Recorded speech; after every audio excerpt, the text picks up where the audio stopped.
नमस्कार, आप देख रहे हैं एनडी स्पेशल। मैं हूं आपके साथ सुनील विश्वकर्मा। देश में सियासी दलों का अपना अपना आंतरिक ढांचा है, जहां एक तरफ भाजपा सीमित संख्या में पदाधिकारियों की नियुक्तियां करती है, तो वहीं कांग्रेस में एक ही पद पर कई पदाधिकारियों की नियुक्तियां की जाती रही हैं। कांग्रेस की बंपर नियुक्तियों को लेकर गृह एवं जेल मंत्री डॉक्टर नरोत्तम मिश्रा ने शायराना अंदाज में तंज कसा। उन्होंने कहा कि जब रात है ऐसी मतवाली तो सुबह का आलम क्या होगा। गृह मंत्री यही नहीं रुके, उन्होंने कहा कि 3,700 पदाधिकारियों के साथ मध्य प्रदेश कांग्रेस पार्टी विश्व का सबसे बड़ा संगठन है। गृह मंत्री ने अपने निर्वाचन क्षेत्र दतिया का उदाहरण देते हुए कहा कि महज दतिया विधानसभा में ही 10 से ऊपर प्रदेश महामंत्री हैं। तो वहीं बीजेपी के कटाक्ष पर कांग्रेस का कहना है कि कांच के घर में रहने वाले दूसरों के घर पर पत्थर नहीं फेंका करते। तो वहीं पलटवार करते हुए मध्य प्रदेश कांग्रेस के मीडिया विभाग के उपाध्यक्ष भूपेंद्र गुप्ता ने कहा कि बीजेपी ने तो मिस कॉल कर विश्व का सबसे बड़ा संगठन खड़ा कर लिया, जो कि शायद वर्चुअल भी है। शायराना अंदाज में तंज कसते हुए उन्होंने कहा कि बेशक हमारी रात मतवाली है, लेकिन आपकी रात क्यों काली है। टूट पड़े हो जिस पर हुजूर, वो आपकी नहीं किसी दूसरे की थाली है।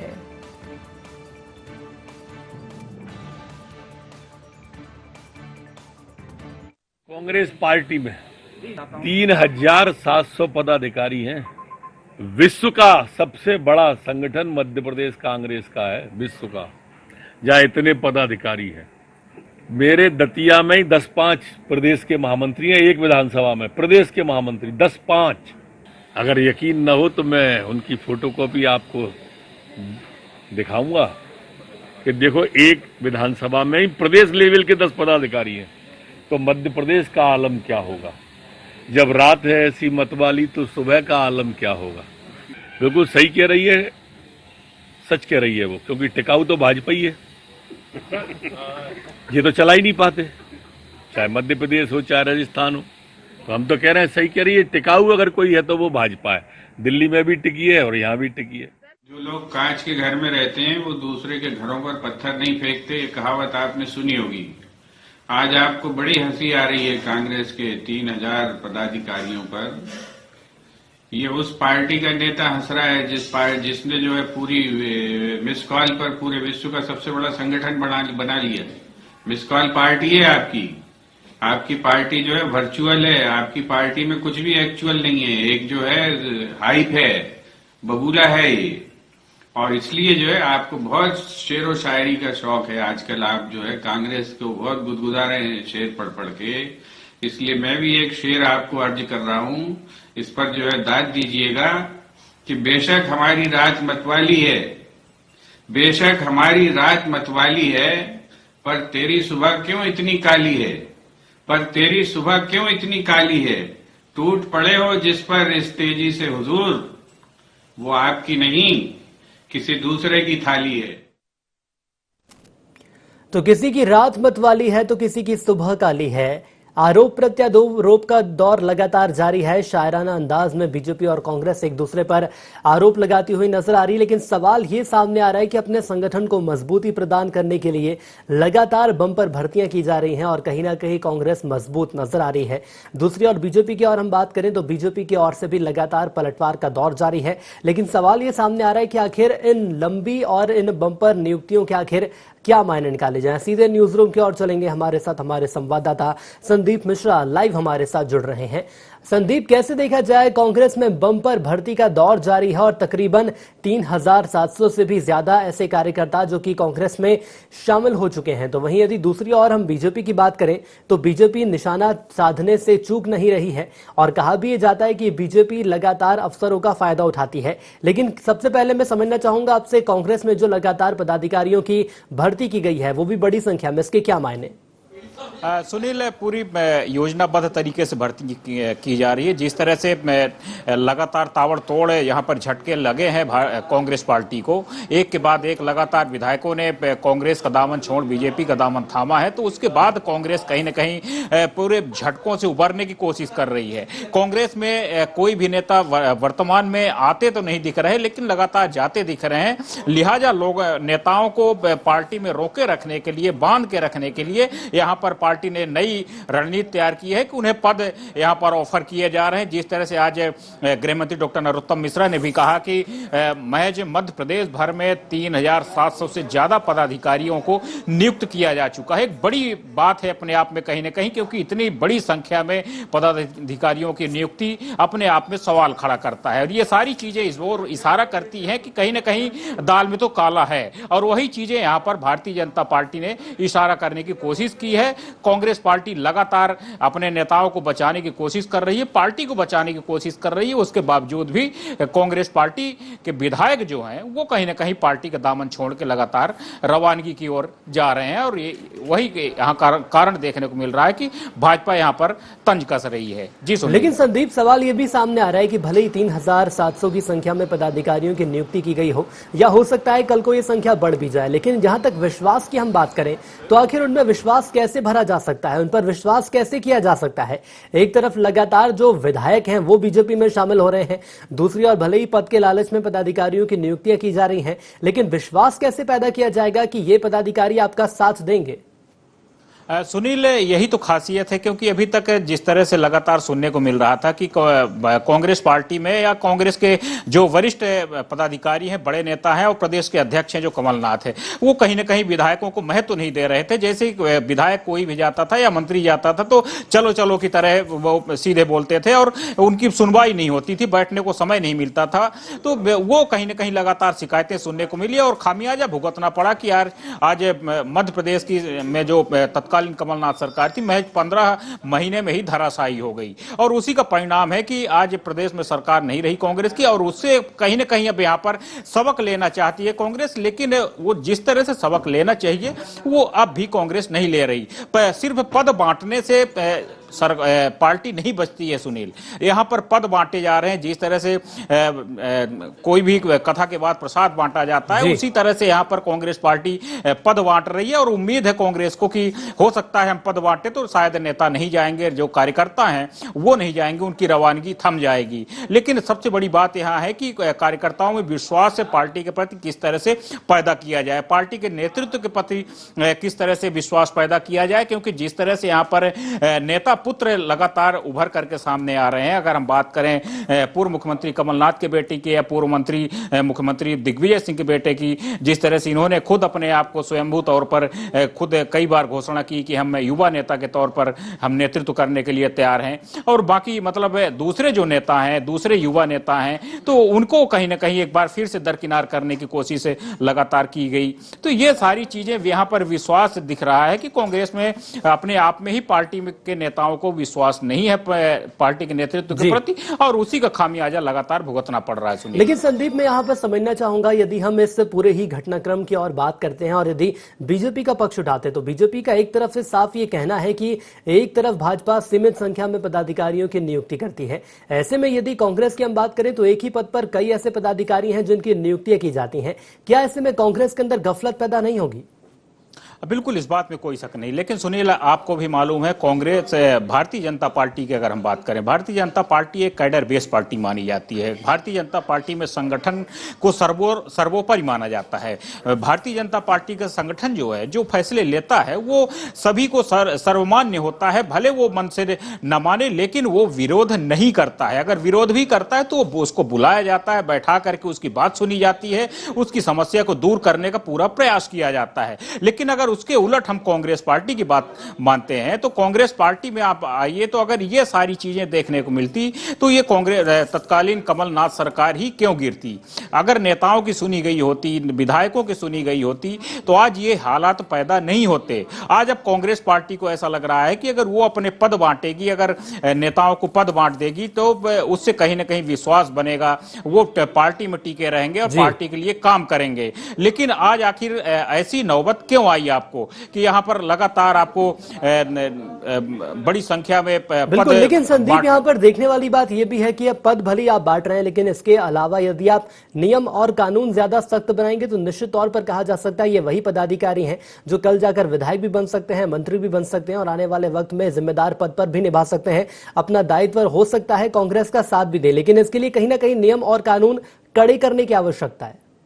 बिल्कुल देखिए, नियंत्रण रखने की जरूरत है, नियम कानून कड़े रखने की जरूरत है। और सबसे बड़ी बात जो है कि जो सारे कार्यकर्ता हैं, जो उनकी शिकायतें हैं, उनको सुनने की जरूरत है। नेताओं को यहाँ पर कम से कम समय समय पर बैठकें करनी चाहिए, जो कि नहीं हो रही। आज लॉकडाउन के दौर में भी अगर हम बात करें तो भारतीय जनता पार्टी लगातार वर्चुअल रैलियों के माध्यम से नेताओं से संपर्क करती रही। लेकिन अगर उसके उलट अगर हम कांग्रेस पार्टी की बात करें तो कांग्रेस पार्टी में किसी भी तरह का इस तरह की गतिविधियां देखने को नहीं मिली। यहां से सिर्फ है कांग्रेस पार्टी में अगर हम बात करें तो प्रदेश अध्यक्ष कमलनाथ और पूर्व मुख्यमंत्री दिग्विजय सिंह सिर्फ ट्वीट का सहारा लेते हैं, लेकिन वो ट्वीट से काफी नहीं होता। सुनील, चलिए, बिल्कुल ट्वीट से काफी नहीं होता है और कहीं ना कहीं पदाधिकारियों की बातें भी सुननी पड़ती है। संदीप, मैं माफी के साथ आपको रोकना चाहूंगा। संदीप, मैं बीजेपी की आपसे यहां बात करना चाहूंगा और बीजेपी की यदि हम बात करें तो बीजेपी हर एक अवसर का फायदा उठाना चाहती है और अच्छे से जानती भी है कि आखिर फायदा कैसे उठाना है। अब आपसे यह समझना चाहूंगा कि यदि हम बीजेपी की बात करें तो बीजेपी लगातार जो माहौल बनाने की कोशिश कर रही है, क्या ये कहा जा सकता है कहीं ना कहीं उपचुनाव में इसका फर्क या इसका असर देखने को मिल सकता है? बिल्कुल सुनील, तो बीजेपी की यही तो खासियत है। भारतीय जनता पार्टी हर अवसर का फायदा उठाना जानती है, छोटी छोटी कमजोरियों का फायदा उठाना जानती है।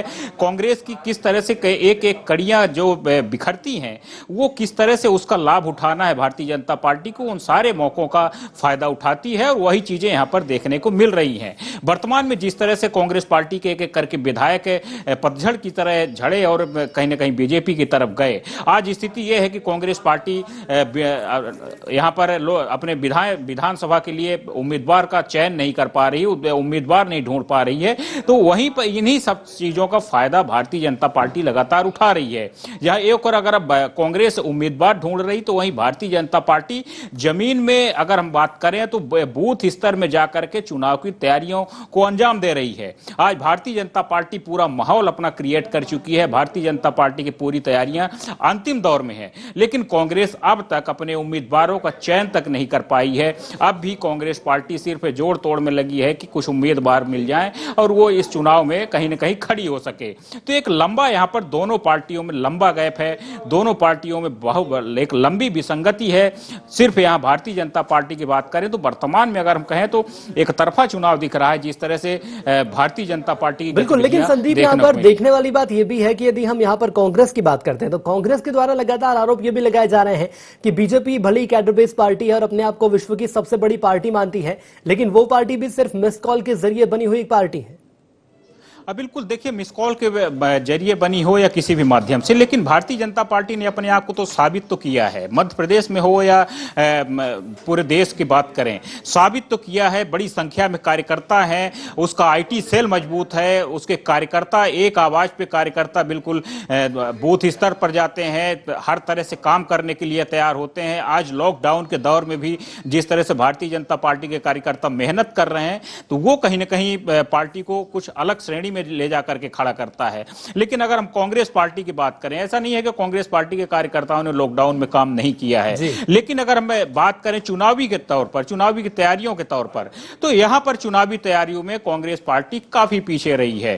कांग्रेस पार्टी के कार्यकर्ता या बड़े नेताओं को भी कहें तो वो घर में ही बैठे रहे, घर से बैठे करके सिर्फ ट्वीट की सियासत करते रहे। लेकिन अगर हम बात करें तो क्षेत्रों में कहीं भी नहीं गए, कहीं भी उन्होंने कार्यकर्ताओं से संपर्क नहीं किया, संवाद नहीं किया। ये एक यहाँ पर लंबी कमी देखने को मिली कांग्रेस पार्टी में। यहाँ पर सोचने वाली बात यह भी है कि जिस तरह से पहले कार्यकर्ताओं और पदाधिकारियों की कांग्रेस के अंदर नहीं सुनी जाती थी या जो जिम्मेदार है वो उन्हें अनदेखा उन्हें किया करते थे, लेकिन क्या अब ये कहा जा सकता है परिवर्तन का दौर देखने को मिला है? पदाधिकारियों की नियुक्ति भले ही बड़ी संख्या में कर दी गई है, लेकिन क्या उनकी बात सुनी भी जाएगी?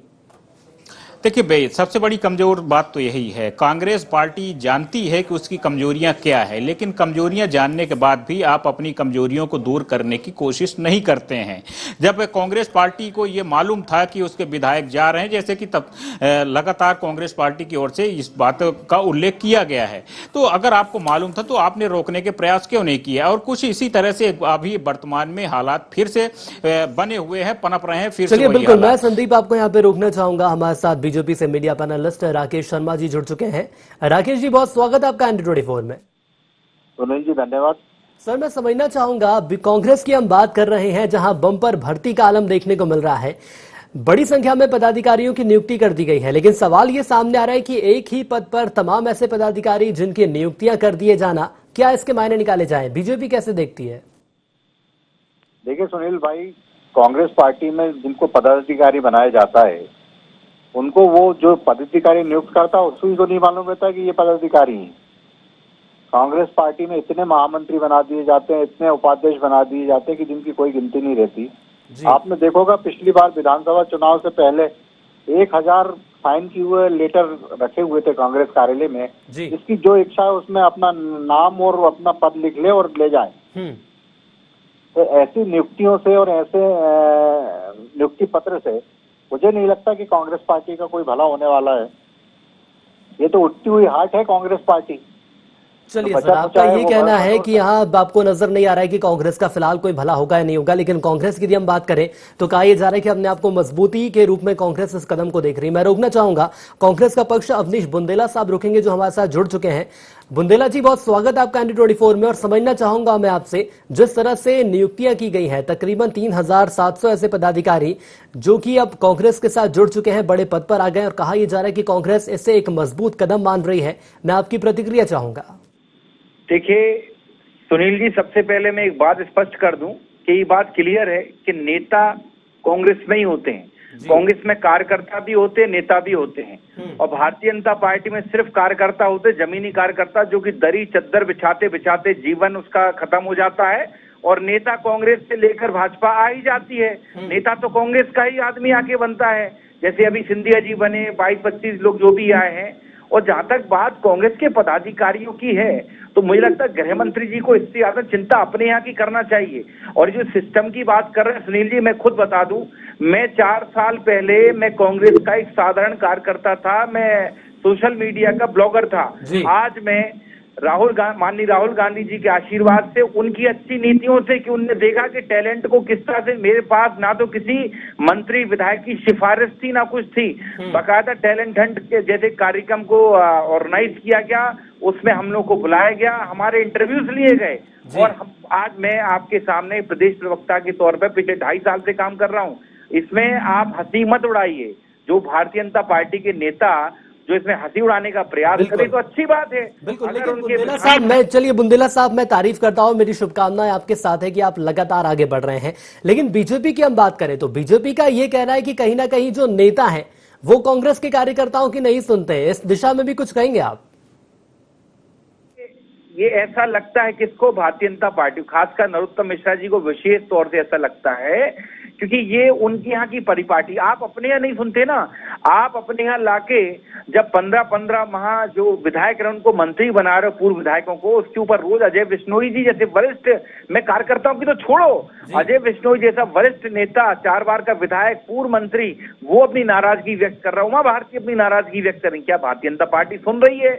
आप हमारे कार्यकर्ताओं का आरोप लगाते, कार्यकर्ताओं के नहीं सुनते साहब। आपके यहाँ तो आप पूर्व मंत्री, पूर्व मुख्यमंत्रियों के नहीं सुन रहे हो, आप तो सिर्फ सौदेबाजी में लिप्त हो। आपको तो ले दे के कहीं किसी तरह से भानुमति का पिटारा जो आपने जोड़ा है, कहीं के ईंट कहीं का रोड़ा, वो करके आपको अपनी सरकार बनानी है। आपका लगातार सर आरोप प्रत्यारोप का दौर जारी है। मैं रोकना चाहूंगा आपको, और जैसे आरोप आप लगा रहे हैं, कहीं ना कहीं बीजेपी भी आप पर वही आरोप लगा रही है।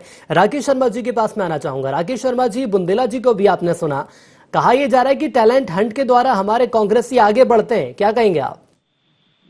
देखिए, मुझे तो नहीं मालूम कि कौन से हंट के द्वारा ये लोग हंटिंग में आते हैं।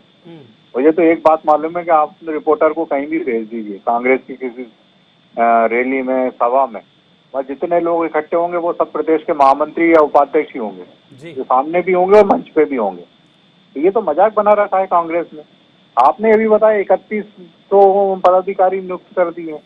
किसी दिन कमलनाथ जी या किसी कांग्रेस के नेता से, या ये जो हमारे विद्वान प्रवक्ता बैठे, इनसे पूछ लेना कि अपने आपके प्रदेश के जितने महामंत्री उनके नाम बता दीजिए, और नहीं तो किसी भारतीय जनता पार्टी कार्यकर्ता से पूछ लेना कि भारतीय जनता पार्टी के कितने प्रदेश के महामंत्री हैं, उनके नाम क्या है, और उपाध्यक्ष कौन है, उनके नाम क्या है। भारतीय जनता पार्टी में उंगली पे गिनने वाले पदाधिकारी होते हैं। मुझे ये आश्चर्य होता है कांग्रेस पार्टी में कि कांग्रेस पार्टी कहती है कि हमारे यहाँ हंटिंग हो रही है। तो आप देखिए ना, अभी तो हंटिंग हुई, अभी तो पूरी कांग्रेस पार्टी खाली हो गई है। क्योंकि मुझे एक बात पर आश्चर्य होता है कि आज तक सुबह से लेकर मंडी लगाते हैं कमलनाथ जी रोज सुबह विधायकों की, और शाम को जब गिनती करते हैं तो उसमें से 4-5 गायब हो जाते हैं। तो ये तो कांग्रेस की स्थिति जो अपने विधायक नहीं संभाल पा रही है, पदाधिकारियों की बात है। अभी आपने देखा कि कांग्रेस के पूर्व मंत्री लेकिन सर मैं आपको रोकना चाहूंगा, आपने यहाँ पर एक स्टेटमेंट दिया है कि कांग्रेस अपने विधायकों को नहीं संभाल पा रही है, तो कांग्रेस तो ये कह रही है कि बीजेपी हमारे विधायकों को ले जाती है। अरे तो भैया आप अपना बाड़ा क्यों नहीं मजबूत कर पा रहे हो? जो आपकी भेड़ें रोज गायब हो रही हैं, आप अपने मजबूती से बाड़ा लगाओ। रोज कस्में खिलवाते हो आप तो, कभी नर्मदा की कस्में खिलाते हो, तो कभी हनुमान जी की खिलाते हो, कभी विष्णु जी की, कभी शंकर जी की, जी और कभी कांग्रेस की दुआई देते हो, और कभी कमलनाथ की दुआई, कभी राहुल गांधी की, कभी सोनिया गांधी की दुआई। ये दुआइयां असर क्यों नहीं कर रही हैं? चलिए ठीक है सर, इसका जवाब ले लेंगे अवनीश जी से कि आखिर असर क्यों नहीं कर रही है और मजबूती क्या कांग्रेस में नहीं है। बुंदेला जी क्या कहेंगे? देखिए सुनील जी, हम साफ कह चुके इस मामले में कि जिसको जाना है और जिसकी कहीं ना कहीं विचारधारा कांग्रेसी से ज्यादा उसकी विचारधारा पैसा है, लालच है, और जो कहीं ना कहीं दबाव में है, भारतीय जनता पार्टी जिस तरह से जनतंत्र को, लोकतंत्र को कुचलने का प्रयास कर रही है, वो शर्मनाक है। मैं इसी विषय पर नरोत्तम मिश्रा जी को सुन रहा था, वो कह रहे थे कि जनता ने नकार दिया। भैया जनता ने हमको चुना था, हमको आपने किसी तरह से धनबल के दम पर अपदस्थ किया, आपको जनता ने नहीं चुना था। और आप इशारा कर रहे हैं ज्योतिरादित्य सिंधिया जी की और इशारा कर रहे हैं उनका, तो खुद ये स्टेटमेंट सामने आया था कि यदि जनता के लिए, विकास के लिए काम नहीं किया जाएगा तो मुझे सड़कों पर उतरना पड़ेगा। ऐसे में कैसे लालच और कैसे लोभ, कैसी बात कर रहे हैं आप? बताएं सुनील जी, कोरोना संक्रमण काल की आज 4-5 महीने सिंधिया जी आपको सड़कों पर दिखे? नहीं दिखे। क्या किसानों का कर्जा माफ हो गया पूरा? किसानों का जो हमने 23 लाख किसानों का कर्जा माफ किया था, आज भारतीय जनता पार्टी, उनके कृषि मंत्री कहते हैं ये वादा हमारा नहीं था। अब सिंधिया जी जिस विषय को लेकर पार्टी छोड़कर गए, सड़कों पर उतरने की बात कर रहे थे, सुनील जी क्या वो सड़कों पर उतरे हैं? नहीं उतरे। ये सारे लोगों को, इनको जनहित से कोई लेना देना नहीं, ये सिर्फ सौदेबाजी करके अपने व्यक्तिगत स्वार्थ साधने के लिए ये भारतीय जनता पार्टी में गए हैं। और मैं तो कहता हूं जितने विधायक चले गए ये सब कहीं ना कहीं खुद के स्वार्थ से ग्रसित थे, और जिसको जाना है वो जाएगा। कांग्रेसी, देखिए कांग्रेस को कोई फर्क नहीं पड़ता है। ये पिछले 7 साल से जुमला चल रहा भारतीय जनता पार्टी का, कांग्रेस मुक्त, कांग्रेस मुक्त। कांग्रेस मुक्त भारत नहीं हुआ, बल्कि कांग्रेस युक्त बीजेपी हो गई। कांग्रेस युक्त भले बीजेपी सर हो रही है और होती हुई नजर आ रही है, लेकिन ये तो कहा जा सकता है कि जिस 15 साल के इंतजार के बाद आप लोग सत्ता में आए थे, कहीं ना कहीं वो सत्ता अब आपके हाथ से जा चुकी है। बहरहाल आप दोनों हमारे साथ जुड़े इसके लिए आपका बहुत धन्यवाद। और आइए एक बार फिर न्यूज रूम की ओर चलेंगे, जहां हमारे साथ हमारे संवाददाता संदीप लगातार जुड़े हुए हैं। संदीप, आपने बीजेपी और कांग्रेस दोनों को ही सुना। मैं आपसे ये समझना चाहूंगा, उपचुनाव की यदि हम बात कर ले या हम पदाधिकारियों की बात कर ले, ये तो साफ तौर पर कहा जा सकता है कहीं ना कहीं अपने आप को मजबूती प्रदान कर रही है कांग्रेस। बिल्कुल यहाँ पर मजबूती प्रदान करने की कोशिश कर रही है कांग्रेस पार्टी, लेकिन सवाल इसे यही उठता है सुनील कि ये मजबूती अगर सही तरीके से और सही अंजाम तक पहुंची तब तो सही है, लेकिन जिस तरह से अभी मैं अवनीश जी की बात सुन रहा था कि कोई फर्क नहीं पड़ता है, जिसको जाना है तो वो जाता रहे, तो इस तरह से अगर आप बयान देते हैं और इस तरह से अगर आप विचारधारा रखते हैं कि आपका जो नेता जाना चाहे वो जा सकता है, आप रोकने की कोशिश नहीं करते हैं, तो वो कहीं ना कहीं आपके लिए दिक्कत भरा माहौल हो सकता है। आप नेताओं को जोड़ने की कोशिश करेंगे, आप उनकी सुनेंगे तो वो पार्टी में जरूर रहेंगे, आपकी विचारधारा से भी कहीं ना कहीं मेल खाएंगे। नहीं तो अगर आप उनकी बात नहीं सुनेंगे तो जरूर पार्टी छोड़ने के लिए कहीं ना कहीं मजबूर होंगे। और कोई भी जब अपना घर छोड़ता है तो इस बात में कोई शक नहीं कि वो मजबूरी से ही छोड़ता है। अगर उसकी सुनवाई नहीं होती है तो वो फिर उसके पास आखिरी चारा होता है, और वो चीजें यहाँ पर कांग्रेस में लगातार देखने को मिल रही है। संदीप, लेकिन अब देखने वाली बात ये होगी कि आखिर पदाधिकारी जो कांग्रेस में आए हैं, जिन्हें नियुक्ति मिली है, आखिर उन पर कितना विश्वास कायम किया जा सकता है और कैसे उस विश्वास को कांग्रेस आगे लेकर जाएगी। हमारे साथ जुड़ने के लिए आपका बहुत बहुत धन्यवाद। तो बीजेपी का साफ तौर पर यह कहना है कि जो पदाधिकारी हैं उनकी नियुक्तियां होनी चाहिए, लेकिन दूसरी और कांग्रेस की और यदि हम बात करें तो एक ही पद पर तमाम ऐसे पदाधिकारी जिनकी नियुक्तियां कर दी गई हैं। लेकिन अब देखने वाली बात होगी, पदाधिकारियों की नियुक्तियां तो कर दी गई हैं, लेकिन जिस दौराहे पर इस वक्त कांग्रेस खड़ी हुई है, उस दौराहे से कांग्रेस को आगे ले जाने के लिए इन पदाधिकारियों की क्या महत्वपूर्ण भूमिका होगी, ये आने वाले वक्त में साफ हो जाएगा। इसी के साथ IND स्पेशल में इतना ही। दीजिए इजाजत, नमस्कार।